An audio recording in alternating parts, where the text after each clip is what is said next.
오늘 우리가 함께 읽은 요한복음 2장에는 예수님께서 이 땅에 계실 때 첫 번째 행하신 기적이 나옵니다. 물로 포도주를 만드신 사건입니다.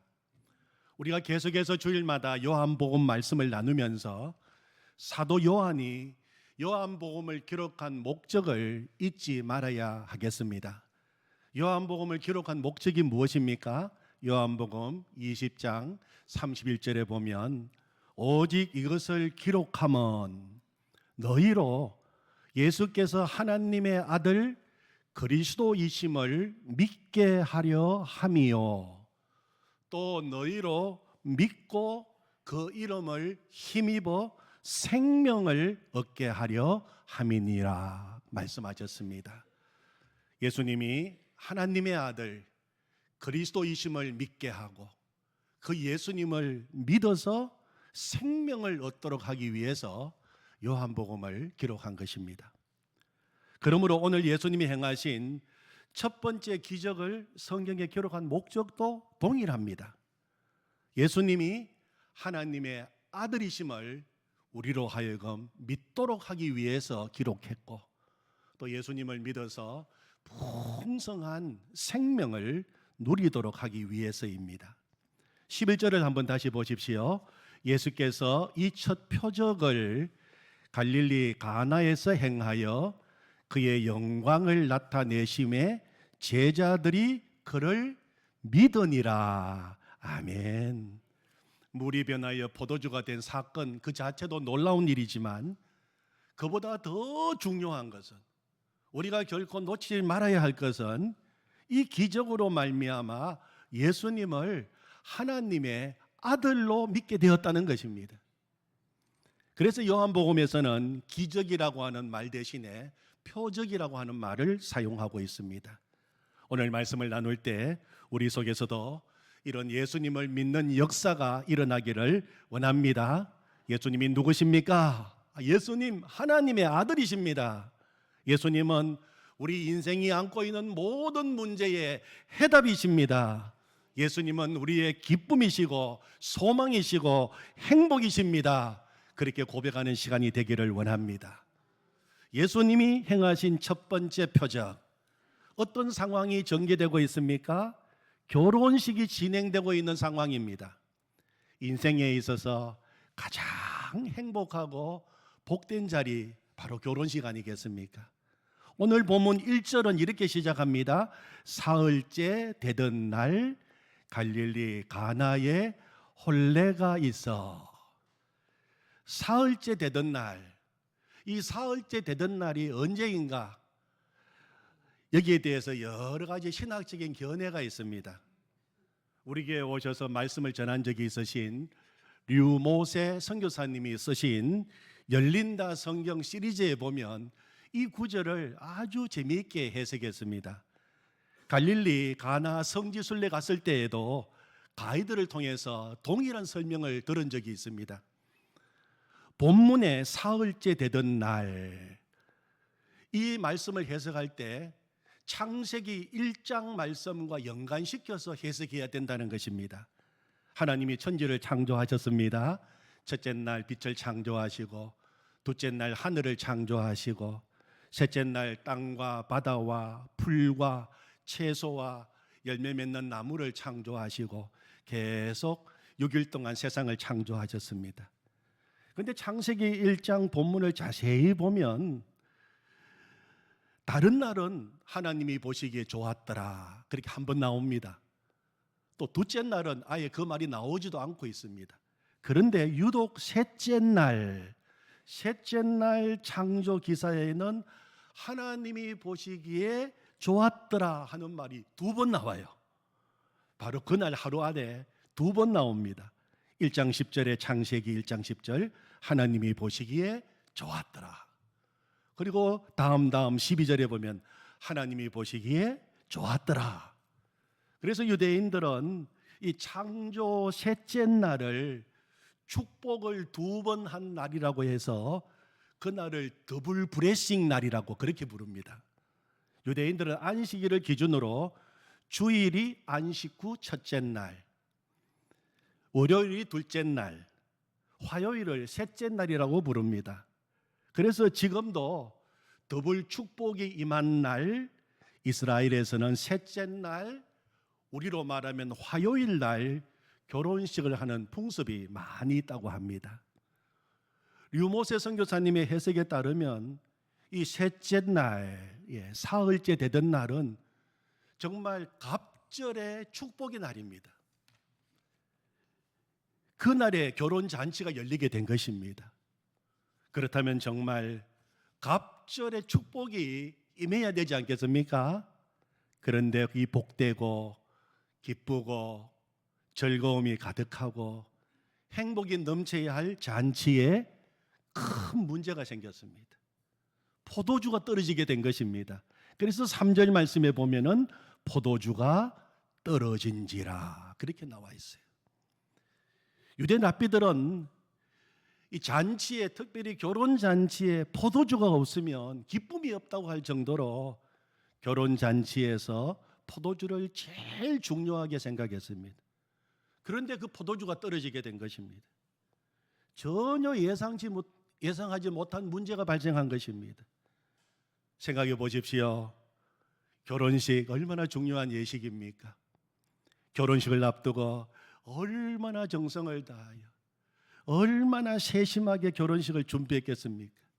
무엇이 필요한지 얼마나 필요한지 계획을 다 세우고 오래전부터 준비했을 것입니다. 무엇보다도 결혼잔치에 가장 중요한 포도주는 더더욱 신경을 쓰고 준비했을 것입니다. 그런데 포도주가 떨어지게 된 것입니다. 무슨 이유인지는 모르겠어요. 그런데 포도주가 떨어졌습니다. 포도주가 떨어진지라. 결혼잔치에 포도주가 떨어졌다고 하는 것은 인생의 참된 기쁨과 행복이 깨어진 것을 상징하는 것입니다. 이것은 하나님을 떠난 우리 인간의 모습을 단적으로 보여주는 것입니다. 왜 예수님께서 첫 번째 기적을 하필이면 혼인잔치 집에서 행하셨을까요? 흥이 깨어지고 포도주가 떨어진 이 모습이 하나님을 떠난 우리 인간의 모습인 것을 보여주고 있는 것입니다. 사람들은 모두 행복한 삶을 살기를 원합니다. 그래서 행복을 위해서 얼마나 오늘도 열심히 노력하고 있는지 모릅니다. 행복하기 위해서 열심히 일을 합니다. 행복하기 위해서 열심히 돈도 모읍니다. 행복하기 위해서 결혼도 합니다. 행복하기 위해서 때로는 여가도 즐깁니다. 그런데 진정으로 행복한 삶을 누리는 사람은 그리 많지 않습니다. 왜 그토록 행복을 추구하는데에도 삶에는 행복 대신에 여전히 고통과 불행이 있습니까? 그 이유가 열심히 노력하지 않아서가 아닙니다. 열심히 노력합니다. 준비하지 않아서도 아닙니다. 문제의 근본 원인은 하나님을 떠나 있기 때문인 것입니다. 창세기에 보면 하나님께서는 인간을 창조하시고 인간에게 복을 주시고 풍성한 생명을 주셨습니다. 창세기 1장 27절 28절에 보면 하나님이 자기 형상 곧 하나님의 형상대로 사람을 창조하시되 남자와 여자를 창조하시고 하나님이 그들에게 복을 주시며 하나님이 복을 주셨어요. 하나님이 그들에게 이르시되 생육하고 번성하여 땅에 충만하라 땅을 정복하라 바다의 물고기와 하늘의 새와 땅에 움직이는 모든 생물을 다스리라 하시니라. 하나님이 주시는 풍성한 생명 속에서 하나님이 주시는 온갖 복을 다 누리면서 살도록 인간은 창조되었습니다. 그런데 죄가 인간 속에 들어오게 되었습니다. 죄는 하나님과 우리 사이를 갈라놓았습니다. 그래서 하나님의 자녀로서 풍성한 생명을 누리며 하나님이 허락하시는 축복을 마음껏 누리며 살아야 할 인간들이 죄로 인하여서 생명 대신에 죽음이 인간을 지배하게 된 것입니다. 두려움과 불안과 염려가 인간의 마음을 지배하게 된 것입니다. 축복 대신에 궁핍과 저주가 인간의 삶을 지배하게 되었어요. 그 말이 바로 오늘 말씀에 나오는 포도주가 떨어지고 흥은 깨어지고 기쁨이 사라지게 된 것입니다. 다 죄 때문입니다. 죄가 하나님과의 관계를 끊어버렸습니다.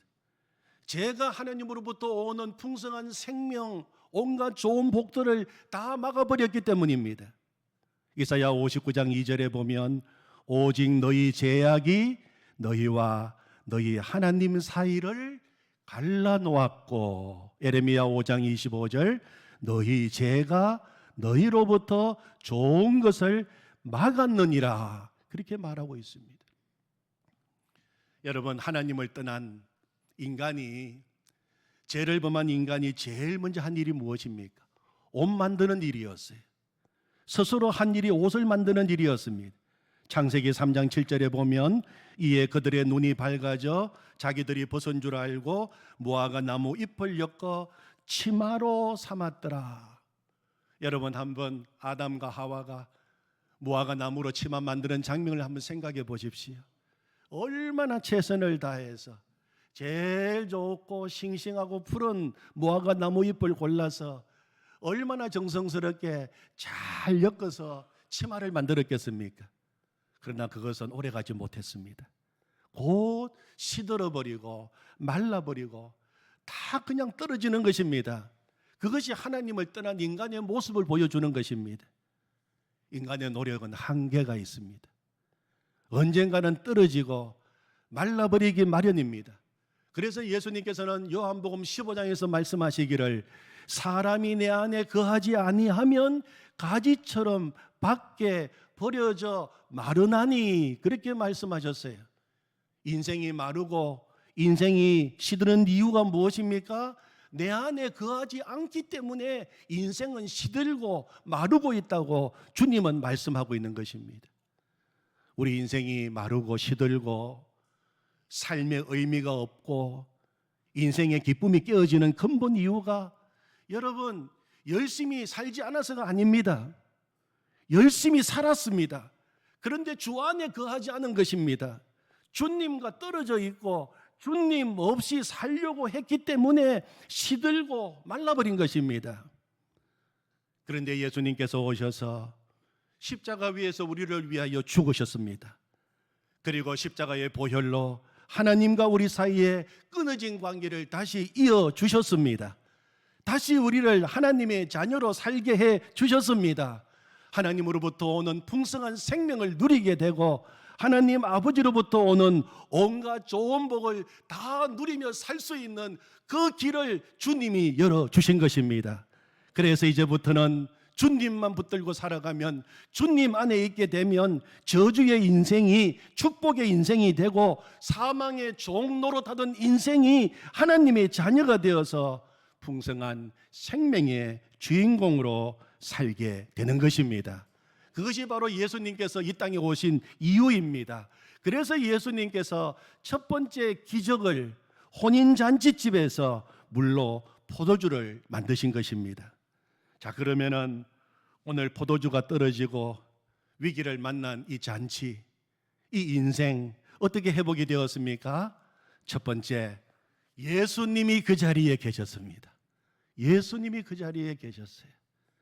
오늘 본문을 읽으면서 정말 감사한 것은 예수님이 그 자리에 계셨다는 것입니다.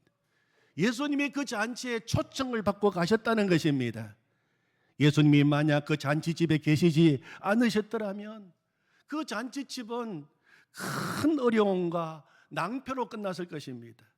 그런데 그 자리에 우리 예수님이 계신 것입니다. 1절 2절을 다시 보십시오. 사흘째 되던 날 갈릴리 가나에 혼례가 있어 예수의 어머니도 거기 계시고 예수와 그 제자들도 혼례의 청함을 받았더니, 성서학자들은 예수님의 어머니 마리아와 이 잔치집은 아주 가까운 친척이었을 것이라고 생각합니다. 그래서 예수의 어머니도 마리아도 참석하셨고 예수님도 초청을 받으신 것입니다. 예수님이 그 갈릴리 가나 잔치집에 초청을 받아 가심으로 여러분, 이 갈릴리 가나는 아주 중요한 마을이 되었어요. 예수님이 그 잔치에 가심으로 이 잔치는 아주 중요한 잔치가 되었습니다. 예수님이 그 잔치에 가심으로 예수님의 제자들은 놀라운 기적의 증인이 될 수가 있었던 것입니다. 여러분, 지금도 마찬가지입니다. 예수님이 초청받아 가시는 잔치마다 중요한 잔치가 됩니다. 예수님이 초청받아 가시는 그 가정마다 중요한 가정이 됩니다. 예수님을 초청하는 개인마다 중요한 사람이 됩니다. 하나님의 자녀가 되는 것입니다. 요한복음 1장 12절에 보면 영접하는 자 곧 그 이름을 믿는 자들에게는 하나님의 자녀가 되는 권세를 주셨으니, 그렇게 말씀하셨어요. 사랑하는 성도 여러분, 예수님을 구주로 영접하셨습니까? 아멘. 그래서 하나님의 자녀된 권세를 가지고 사십니까? 아멘. 그러시다면 이제 매일매일 내 일상의 삶의 자리에서 다시 예수님을 초청하셔서 하나님의 자녀된 권세를 매일매일 누리시기를 바랍니다. 하나님의 자녀된 권세는 매일매일 누리라고 주신 권세입니다. 아침에 일어나서 이렇게 예수님께 한번 말해 보십시오. 주님, 오늘 하루도 주님께 맡깁니다. 예수님이 오늘 나의 모든 삶을 이끌어 주십시오. 오늘도 예수님이 나의 주인이십니다. 일터에 들어가고 직장에 들어갈 때 예수님께 한번 이렇게 말해 보십시오.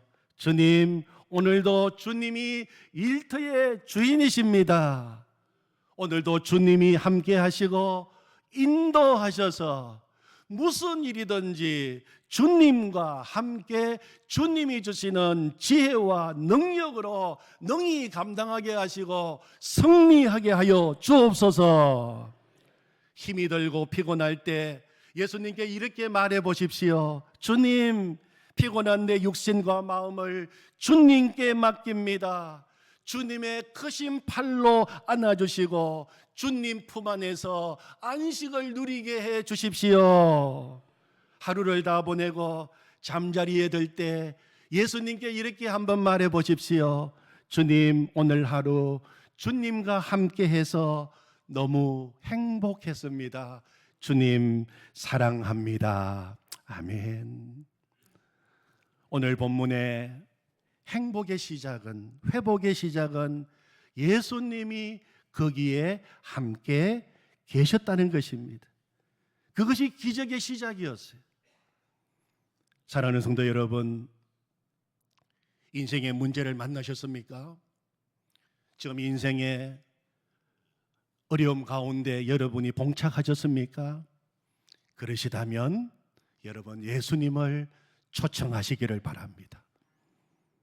그것이 기적의 시작이 될 것입니다. 두 번째로, 예수님이 무슨 말씀을 하시든지 그대로 하십시오.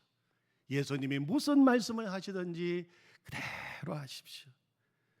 잔치집에 포도주가 떨어진 것을 알게 된 마리아가 이 사실을 예수님께 알리고 하인들을 불러서 뭐라고 이야기합니까? 5절, 정말 중요한 말씀이 나옵니다. 여러분, 이 말씀은 모든 그리스도인들의 좌우명이 되어야 할 말씀이 나옵니다. 5절 읽어보겠습니다. 그의 어머니가 하인들에게 이르되 너희에게 무슨 말씀을 하시든지 그대로 하라 하니라. 아멘. 너희에게 무슨 말씀을 하시든지 그대로 하라. 여러분, 마리아가 한 이 말은 정말 모든 그리스도인들의 좌우명이 되어야 할 말입니다. 우리는 주님이 말씀하시는 것은 무엇이든지 제가 하겠습니다, 그렇게 말해야 됩니다. 무엇이든지 무슨 말씀을 하시든지 모든 일에 있어서 순종을 의미합니다. 완전한 순종을 말하는 것입니다. 마리아는 하인들에게 너희들 예수님께 가서 지금 포도주가 떨어졌으니까 포도주 달라고 해라, 그렇게 말하지 않았어요. 너희에게 무슨 말씀을 하시든지 그대로 하라. 그렇게 말했습니다. 이 말은 예수님을 주님으로 모시라는 것입니다. 그리고 주인이신 주님이 하시는 말씀이라면 무슨 말씀을 하시든지 그대로 하라는 것입니다. 우리는 예수님을 주님이라고 부릅니다. 오늘도 주님이라고 고백했습니다. 예수님을 주님이라고 부르면서도 우리는 모든 일을 얼마나 내 마음대로 다 합니까? 말만 주님입니다. 그것은 하나님을 떠난 인간의 모습입니다. 그런데 놀라운 것은 오늘 본문에 나오는 이 하인들은 예수님을 주님으로 모시고 예수님이 말씀하시는 대로, 예수님이 시키는 대로 그대로 합니다. 그대로예요. 항아리에 물을 채우라. 거기에는 큰 항아리 6개가 놓여 있습니다. 거기에 물 채우는 일도 보통 일이 아닙니다. 지금 정말 바쁘고 복잡한 문제가 생긴 와중입니다. 이 바쁜 와중에 왜 우리를 불러서 저기에다 물을 채우라 하느냐 묻지도 않았어요. 물 채웠습니다. 말씀에 순종하여 6개 항아리 아기까지 또 물 붓고 또 물 붓고 가득 채웠어요. 그랬더니 이제는 떠서 연회장에 갖다 주라고 합니다. 지금 포도주가 떨어져서 난리가 났는데 물 떠다 갖다 주면 어떤 일이 나겠습니까? 무슨 소리 듣겠습니까? 그런데 이 제기하지 않았습니다. 하인들은 그대로 말씀에 순종했어요. 너희에게 무슨 말씀을 하시든지 그대로 하라. 우리도 인생을 살면서 포도주가 떨어질 때가 있습니다.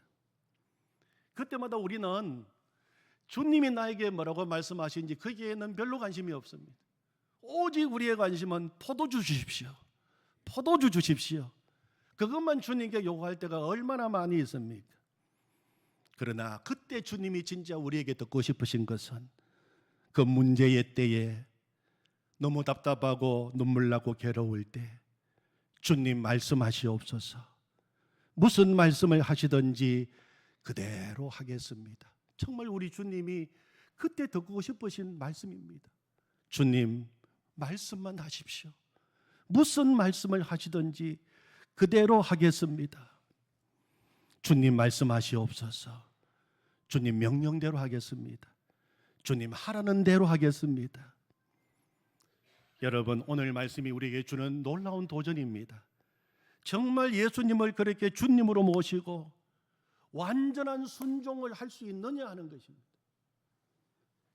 이번에 필리핀 민다나오를 가면서 저에게는 굉장히 생각나는 사람이 있었습니다. 바로 프랭크 루박 선교사님이셨습니다. 프랭크 루박 선교사님은 1884년 미국에서 태어나서 지금으로부터 110년 전, 그러니까 1915년 우리 교회가 창립된 그해, 지금으로부터 110년 전 1915년 그의 날이 31살 되었을 때 아내와 함께 필리핀 민다나오 섬에 선교사로 들어갔습니다. 초기 7년은 민다나오 섬 북쪽 지방을 중심으로 선교를 했고, 나중에는 민다나오 섬 남쪽으로 내려가서 무슬림 모로족과 함께 살면서 선교하고 사역을 했던 사람입니다. 그는 굉장히 위대한 사람이었습니다. 위대한 선교사였습니다. 그 누구도 도무지 두려워서 엄두도 못 내는 미지에서 민다나오로 들어갔습니다. 더더구나 그는 무슬림과 같이 살면서 그들에게 복음을 전했던 사람이었습니다. 그런데 그런 선교사였지만 그에게는 말 못할 고민이 있었습니다. 예수님은 항상 나와 함께 계시는데 나는 왜 실제 그것을 경험하지 못하고 살아가고 있는가? 그것이 그에게 있어서 언제나 고민이었고 그에게 있어서는 기도 제목이었습니다. 예수님은 분명히 나와 함께 하시는데 왜 나는 실제로 그 기쁨과 즐거움을 경험하고 누리지 못하고 살아가고 있는가? 그러다가 1930년 1월 그의 나이 45살이 되던 해에 그는 믿음의 실험을 하기로 결단했습니다. 매 분마다 1분마다 매분마다 예수님 바라보고 예수님께서 인도해 주시기를 기다리며 완전한 순종을 주님께 바치기로 그는 결단하게 됩니다. 아침에 잠에서 깨어나는 순간 내면의 작은 소리에 의식적으로 귀를 기울이는 것부터 시작했습니다. 그는 끊임없이 매 순간마다 주님 뭐라고요? 주님 제가 말하기를 원하십니까? 주님 지금 제가 이 일을 하기를 원하십니까? 그는 계속 질문을 던지며 발걸음마다 물었습니다. 주님 지금 저에게 무엇을 원하십니까? 제가 주님 말씀에 순종하기를 원합니다. 그는 많은 실패를 경험했습니다. 그래서 그는 매일 이것을 기록에 남기기로 했습니다. 일기를 쓰기 시작한 것입니다. 오늘 얼마나 주님을 바라보고 내가 주님을 생각했는지 매일 일기를 썼습니다. 그가 시작한 1930년 1월달 일기는 실패한 이야기밖에 없습니다. 안 된다. 또 나는 실패했다. 나는 또 주님과 동행하는 일에 실패했다. 나는 주님을 의식하지 못하고 하루를 보내었다. 1월달 일기는 실패한 이야기밖에 없었습니다. 예수님만 바라보고 살고 싶은데 안 된다는 내용밖에 없었어요. 그런데 2월, 3월 들어가면서 분위기가 바뀌기 시작했습니다. 일기에 이런 문구가 적히기 시작했습니다. 놀라운 일이다. 주님이 생각나기 시작한다. 내 얼굴이 바뀌었다. 사람들이 내가 바뀌었다고 말한다. 그러다가 6월달 일기에서는 그가 주님이 함께 하시는 것을 생생히 경험하는 감격이 그대로 기록되기 시작했습니다. 믿음의 실험, 순종의 실험을 한 지 6개월이 지나서 프랭클 루박 선교사님은 그토록 원하던 주님과의 동행에 눈이 열리기 시작한 것입니다. 1930년 6월 15일 일기입니다. 어제는 나의 하루를 온전히 그리고 지속적으로 하나님께 드리는 문제에 관한 한 지금까지 살아오는 동안 가장 완벽하게 성공한 날이었다. 6월 22일 일기입니다. 오늘은 주님만을 생각하는데 실패하지 않았다. 이따금씩 하나님에 대한 생각이 표류했지만 오래 가지는 않았다. 오늘이 다른 날과 달랐던 것은 내가 하나님께 이야기하고 있다고 느끼면서 기도하려고 애쓴 것이 아니라 하나님이 나의 혀로 또는 내 혀는 잠잠한데 나의 내적인 삶 속에서 말씀하시도록 했다는 점이다. 이것은 자동문을 여닫는 것만큼이나 간단한 일이었다. 사랑하는 성도 여러분, 어떻습니까? 우리도 주님이 무슨 말씀을 하시든지 그대로 하겠다는 완전한 순종의 마음을 가져보시지 않으시렵니까? 세 번째, 그러자 예수님은 물이 변하여 포도주가 되게 해주셨어요. 물이 변하여 포도주가 되게 해주셨습니다. 그 잔치집에는 6개의 큰 물 항아리가 가까이 놓여 있었습니다.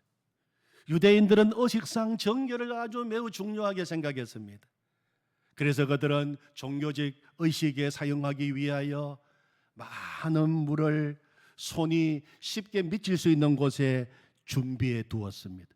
그런데 오늘 본문에 나오는 이 물 항아리는 비어 있었던 물 항아리입니다. 비어 있었어요. 이것은 당시 그들의 영적 상태의 현 주소를 보여주는 것입니다. 그들은 영적 상태의 모양은 있었지만 내용은 아무것도 없었어요.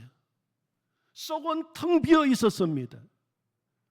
열매는 없고 입만 무성했습니다. 자리만 차지하면서 오히려 아무런 도움이 되지 못했습니다. 그 안에는 만족도 없고 기쁨도 없고 소망이 없었습니다. 소망이 없었어요. 믿는다고 하고 지킨다고 하고 그렇게 살아왔지만 아무것도 없는 텅 빈 항아리, 하나님을 떠난 인간의 모습이었습니다. 그런데 예수님은 그 항아리에 물을 채우라 하셨어요. 그리고 그 물을, 정결케 하는 그 물을 포도주가 되게 하신 것입니다. 이 포도주는 우리 예수님의 보혈을 상징하는 것입니다. 십자가를 앞에 두시고 예수님은 제자들과 마지막 만찬을 나누시면서 포도주가 된 잔을 제자들에게 나누어 주시면서 이렇게 말씀하셨습니다. 이것은 제 사함을 얻게 하려고 많은 사람을 위하여 흘리는 바 나의 피 곧 언약의 피니라. 아멘. 그리고 예수님은 십자가를 지셨어요. 여러분, 예수님의 생애는 포도주에서 포도주로 끝났습니다. 예수님은 포도주를 만드는 사건으로부터 시작해서 마지막 포도주를 나누어 주시고 예수님은 십자가에서 죽으셨습니다. 이 포도주는 예수님의 피를 상징하는 것입니다. 예수님의 피가 우리를 정결하게 하십니다. 예수님의 피가 우리의 모든 죄를 다 씻으시고 우리를 용서하십니다. 예수님의 피가 우리를 새로운 존재로 변화시켜 주시는 것입니다. 사랑하는 성도 여러분, 이 시간 십자가의 보혈을 의지하시기 바랍니다. 십자가의 보혈은 능력이 있으십니다. 주님의 보혈은 우리의 삶을 회복시키시는 능력의 보혈이십니다. 여러분, 주님의 보혈을 마시시기를 바랍니다. 이 잔은 참된 음료라고 주님은 말씀하셨습니다. 이 주님의 보혈이 우리의 삶을 새롭게 해 주실 줄로 믿습니다. 주님의 보혈을 의지하십시오. 아멘. 하나님 아버지, 은혜를 감사합니다. 오늘 예수님께서 첫 번째 행하신 표적, 물로 포도주를 만드신 사건을 저희가 함께 나누었습니다. 주님, 아무리 열심히 준비하고 아무리 열심히 최선을 다해서 모든 것들을 열심히 노력해서 준비했지만 포도주는 떨어져 버렸습니다.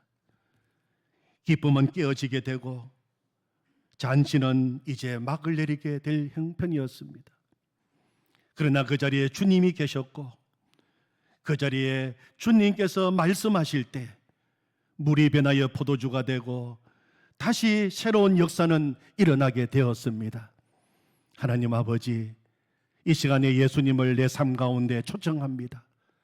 주님 오셔서 다시 역사하여 주시옵소서. 주의 보혈 능력이 있습니다. 주님의 보혈로 우리의 삶을 다시 회복시켜 주시옵소서. 다시 새로운 존재로 우리를 변화시켜 주시옵소서. 예수님의 이름으로 기도하옵나이다. 아멘.